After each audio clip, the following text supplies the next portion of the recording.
Proactivity as a habit. Here we share with you one of the 7 principles that Stephen Covey describes in his book 7 Habits of Highly Effective People. And the fact that your habits are not based on correct principles is the very reason that you have an unhappy and unsuccessful life.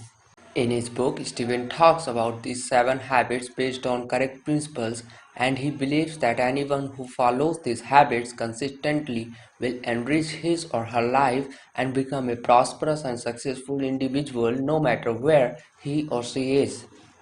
The first habit that Stephen talks about is the habit of proactivity. If you feel stressed, you continuously feel bad because of how other people treat you, or the job that you are in is making you sick because of the work environment that you don't like, congratulations, you are at the right place. Not only the habit of proactivity cures the emotional and psychological problems, but also elevates life to a higher level. In my own life, I have found significant changes after I started observing myself and developing this habit. I encourage you to sit back and relax as we describe what proactivity means and how you too can change your life in a better way by being conscious and developing this habit. In my high schools, I remember we had a meeting under a group of IITians. One of them describes a situation where a car driver gets stuck in traffic. He blows horn for several times, but the car ahead of him doesn't move. He gets frustrated and kicks out of the door. He yells at the driver ahead of him. Seeing no response, he jerks back into the car, then he starts smacking at the steering. The IITian then describes another similar situation where a car driver gets stuck in traffic. He blows the horn a few times and not finding any response, soon figures out that he has been stuck in traffic. He looks around and then pulls out his headphones and decides to listen to some music while the traffic clears. Then the IITian tells us that the first one is an example of reactivity, where the car driver gets frustrated and let the traffic spoil his mood.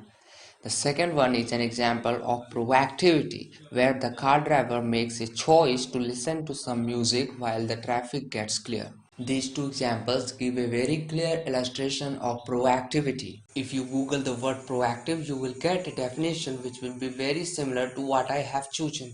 The word proactive is an adjective which means taking action by causing change and not only reacting to change when it happens. We all have a definite view of ourselves, a view by which we define our very self. Stephen calls it self-paradigm. It is the way we see the world, not in terms of our visual sense of sight, but in terms of perceiving, understanding, interpreting. Think of the word self-paradigm like a map. We know that a map is not the territory. A map is simply an explanation of certain aspects of the territory. That's exactly what a paradigm is. It is a theory, an explanation, or model of something else. Each of us has many maps in our heads, which can be divided into two categories: maps of the way things are or realities, and maps of the way things should be or values. We interpret everything we experience through these mental maps. Find out about your own paradigms, your own perceptions, and then see where they come from. In order to understand proactivity, we will run deep into it by defining certain terms related to it. As you watch this video, try to stand apart from yourself. Try to see yourself in your mind's eye sitting before this screen. Can you look at yourself almost as though you were someone else? Now try something else. Think about the mood you are now in. Can you identify it? What are you feeling? Now think for a minute how your mind is working. Is it quick and alert? Do you sense that you are torn between doing this mental exercise and evaluating the point to be made out of it? Your ability to do what you just did is uniquely human. Animals do not possess this ability. We call it self-awareness, or the ability to think about your very thought process. This is the reason why man has dominion over all things in the world. This is why we can evaluate and learn from others as well as our own experiences. This is also why we can make and break our habits. We not only have different maps, but also we differently believe about their source of existence or where they come from. Some people believe that it is genetically determined, that it's in your DNA. Others believe that it is psychic, which means that your parents are doing it to you. And some others believe in the environment as the source of these mental maps. Whatever the source is, each one of these maps is based on the stimulus response theory we most often think of in connection with Pavlov's experiments with dogs. The basic idea is that we are conditioned to respond in a particular way to a particular stimulus. Viktor Frankl, the author of the bestseller Man's Search for Meaning, who suffered in the death camps of Nazi Germany, used the human endowment of self-awareness to discover a fundamental principle about the nature of man. Between stimulus and response, man has the freedom to choose. Within the freedom to choose are those endowments that make us uniquely human. In addition to self-awareness, we have imagination, the ability to create in our minds beyond our present reality. We have conscience, a deep inner awareness of right and wrong, of the principles that govern our behavior, and a sense of degree to which our thoughts and actions are in harmony with them. And we have independent will, the ability to act based on our self-awareness, free of all other influences. Our unique human endowments lift us above the animal world. The extent to which we exercise and develop these endowments empowers us to fulfill our uniquely human potential. Between stimulus and response is our greatest power, the freedom to choose. The word proactivity means that as human beings, we are responsible for our own lives. Our behavior is a function of our decisions, not our conditions. We can subordinate feelings to values. We have the initiative and the responsibility to make it happen. Look at the word responsibility. Responsibility. The ability to choose your response. Highly proactive people recognize that responsibility.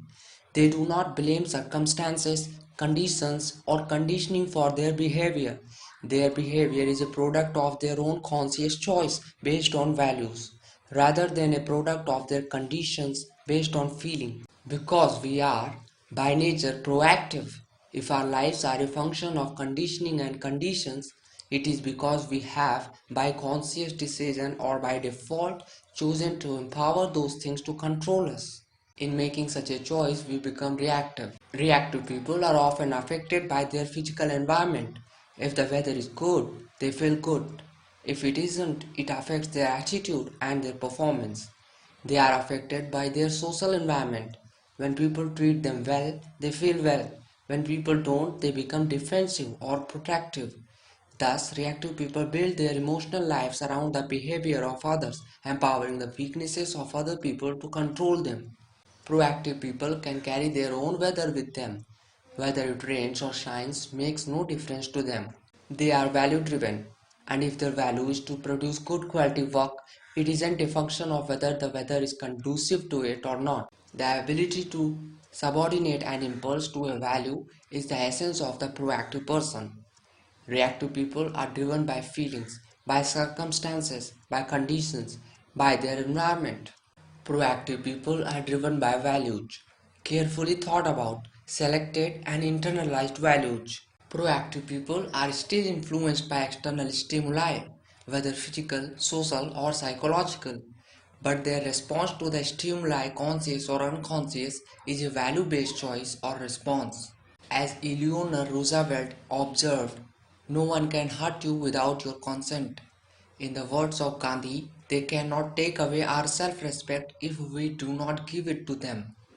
It is our willing permission, our consent to what happens to us that hurts us far more than what happens to us in the first place.